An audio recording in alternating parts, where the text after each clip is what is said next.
उत्पत्ति अध्याय 17। उत्पत्ति अध्याय 17। खतना की विधि के ठहराने का वर्णन और इसहाक की उत्पत्ति की प्रतिज्ञा। जब अब्राम 99 वर्ष का हो गया, तब यहोवा ने उसको दर्शन देकर कहा, मैं सर्वशक्तिमान परमेश्वर हूँ, मेरी उपस्थिति में चल और सिद्ध होता जा, और मैं तेरे साथ वाचा बांधूंगा और तेरे वंश को अत्यंत ही बढ़ाऊंगा। तब अब्राम मुंह के बल गिरा और परमेश्वर उससे यूं बातें कहता गया, देख, मेरी वाचा तेरे साथ बंधी रहेगी, इसलिए तू जातियों के समूह का मूल पिता होगा। सो अब से तेरा नाम अब्राम न रहेगा, परंतु तेरा नाम इब्राहिम होगा, क्योंकि मैंने तुझे जातियों के समूह का मूल पिता ठहरा दिया है। और मैं तुझे अत्यंत ही फलाऊंगा और तुझको जाति जाति का मूल बना दूंगा, और तेरे वंश में राजा उत्पन्न होंगे। और मैं तेरे साथ और तेरे पश्चात पीढ़ी पीढ़ी तक तेरे वंश के साथ भी इस आशय की युग युग की वाचा बांधता हूँ कि मैं तेरा और तेरे पश्चात तेरे वंश का भी परमेश्वर रहूंगा। और मैं तुझको और तेरे पश्चात तेरे वंश को भी यह सारा कनान देश जिसमें तू परदेशी होकर रहता है, इस रीति दूंगा कि वह युग युग उनकी निज भूमि रहेगी, और मैं उसका परमेश्वर रहूंगा।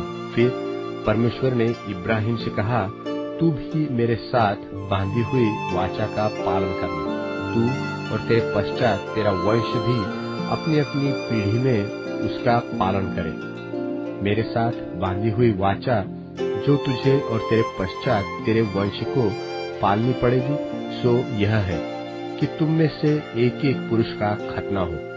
तुम अपनी अपनी खलड़ी का खतना कर लेना। जो वाचा मेरे और तुम्हारे बीच में है, उसका यही चिन्ह होगा। पीढ़ी पीढ़ी में केवल तेरे वंश ही के लोग नहीं, पर जो तेरे घर में उत्पन्न हो, वह परदेशियों को रूपा देकर मोल लिए जाए।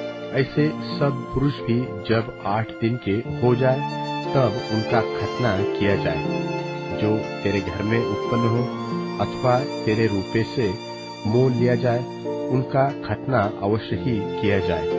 सो मेरी वाचा जिसका चिन्ह तुम्हारी देह में होगा, वह युग युग रहेगी। जो पुरुष खतना रहित रहे, अर्थात जिसकी खलड़ी का खतना न हो, वह प्राणी अपने लोगों में से नाश किया जाए, क्योंकि उसने मेरे साथ बांधी हुई वाचा को तोड़ दिया। फिर परमेश्वर ने इब्राहिम से कहा, तेरी जो पत्नी सारै है, उसको तू अब सारै न कहना, उसका नाम सारा होगा, और मैं उसको आशीष दूंगा और तुझको उसके द्वारा एक पुत्र दूंगा। और मैं उसको ऐसी आशीष दूंगा कि वह जाति जाति की मूल माता हो जाएगी, और उसके वंश में राज्य राज्य के राजा उत्पन्न होंगे। तब इब्राहिम मुंह के बल गिर पड़ा और हंसा, और अपने मन में ही कहने लगा, क्या 100 वर्ष के पुरुष के भी संतान होगा? और क्या सारा जो 90 वर्ष की है पुत्र जनेगी? और इब्राहिम ने परमेश्वर से कहा, इश्माएल तेरी दृष्टि में बना रहे, यही बहुत है। तब परमेश्वर ने कहा, निश्चय तेरी पत्नी सारा के तुझसे एक पुत्र उत्पन्न होगा, और तू उसका नाम इसहाक रखना।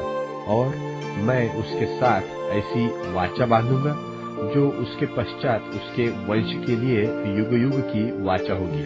और इश्माएल के विषय में ही मैंने तेरी सुनी है, मैं उसको भी आशीष दूंगा और उसे फलाऊंगा और अत्यंत ही बढ़ा दूंगा।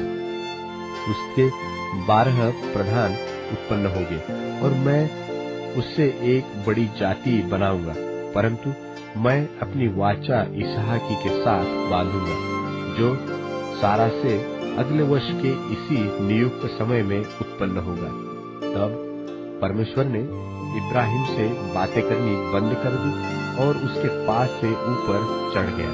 तब इब्राहिम ने अपने पुत्र इश्माएल को और उसके घर में जितने उत्पन्न हुए थे और जितने उसके रुपए से मोल लिए गए थे, निदान उसके घर में जितने पुरुष थे उन सबों को लेके उसी दिन परमेश्वर के वचन के अनुसार उनकी खलड़ी का खतना किया।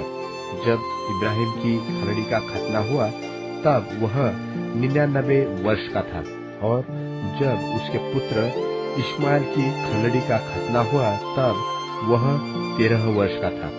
इब्राहिम और उसके पुत्र इश्माएल दोनों का खतना एक ही दिन हुआ, और उसके घर में जितने पुरुष थे जो घर में उत्पन्न हुए तथा जो परदेशियों के हाथ से मोल लिए गए थे, सबका खतना उसके साथ ही हुआ।